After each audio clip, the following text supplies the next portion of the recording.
completely in sync as you walked in there. James, we're sending you back outside, actually, at the end of the show for a performance we're very much where it's freezing, thank you. Is it? You can warm us all up. Sir Cliff, lovely to see you. You've written a memoir. You've written about the songs that have defined your life. And we're sat here thinking, where does Sir Cliff Richard start with that?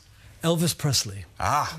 There was a tsunami of rock and roll that came over from the States, and none of us had heard anything like it.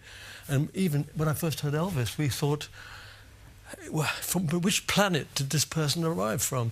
And so it just grew and grew. And almost anybody that is not American, but is a singer or in a band, would be because of what came from America. It'll always be the fatherland of rock and roll. There was one song in particular that you heard from Elvis that sort of changed your life in a way. Yes. We were walking, my drummer and another guitarist and myself were walking about downtown in Chessington, Hertfordshire, and this car stopped outside a shop.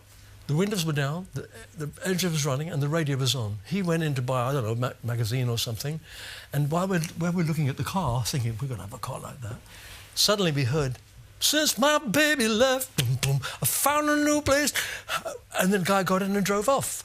So we listened to the radio coming from Germany in those days, and one of my friends came around and said, "It's a guy called Elvis Presley, and the song is called Heartbreak Hotel." And I knew at that moment that that's what I wanted to be. Wow. I'd like, you know, I used to have dreams that I was Elvis.